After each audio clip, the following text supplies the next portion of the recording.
बच्चों, आपका हमारे YouTube चैनल पर स्वागत है। बच्चों, मैं आप लोगों से कहना चाहती हूँ कि आप लोग अक्षरों की, शब्दों की शुद्धता पर विशेष ध्यान दें। ऐसा नहीं है कि सा ये 3 तरीके के सा होते हैं, तो आप लोग इसमें अंतर ना करें। बहुत से बच्चे हिंदी में कॉमन गलतियां करते हैं, तो इसका विशेष ध्यान दें और अपनी गलतियों को सुधारें। अब हमारे साथ डिक्टेशन लिखें। स्टार्ट। माननीय उपसभापति जी, मैं आपका बहुत आभारी हूँ कि आपने मुझे इस महत्वपूर्ण विधेयक पर बोलने का अवसर दिया। मैं इस विधेयक के बारे में अपने विचार प्रकट करने से पूर्व माननीय सदस्य को बधाई देना चाहता हूँ कि उन्होंने संविधान में संशोधन करने के लिए यह प्रस्ताव रखा है। मैं इस प्रस्ताव का समर्थन करता हूँ और कहना चाहता हूँ कि यह प्रस्ताव जनहित में है और प्रजातंत्र को कामयाब बनाने के लिए बहुत आवश्यक है। मान्यवर, व्यक्तिगत रूप से मैं इस विचार का हूँ कि इस देश में राज्यपाल का पद ही नहीं रहना चाहिए। इसके लिए संविधान में संशोधन किया जाना चाहिए, क्योंकि अभी जो माननीय सदस्य सत्ताधारी पक्ष के भी बोल रहे थे कि राजनीति में जो व्यक्ति किसी काम का नहीं रह जाता है, उसको राज्यपाल बना दिया जाता है।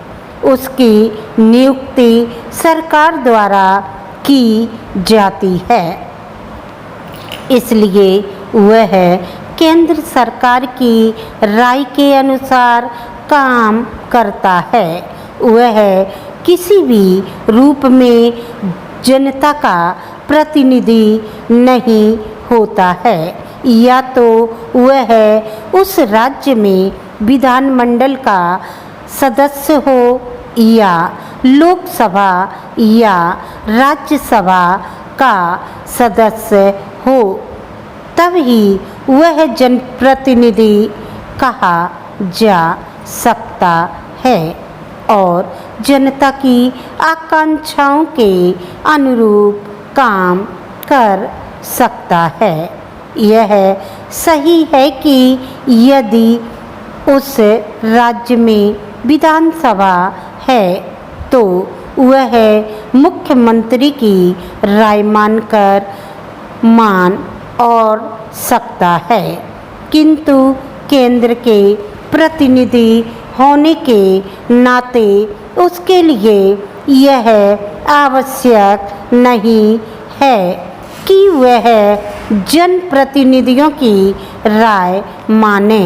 वह राष्ट्रपति को सिफारिश कर सकता है कि उस राज्य का शासन राष्ट्रपति अपने हाथ में ले लें और इस प्रकार उस राज्य का पूर्ण अधिकारी बन जाता है। वह उसी समय तक राज्यपाल के पद पर रह सकता है जब तक राष्ट्रपति महोदय उससे प्रसन्न रहेंगे।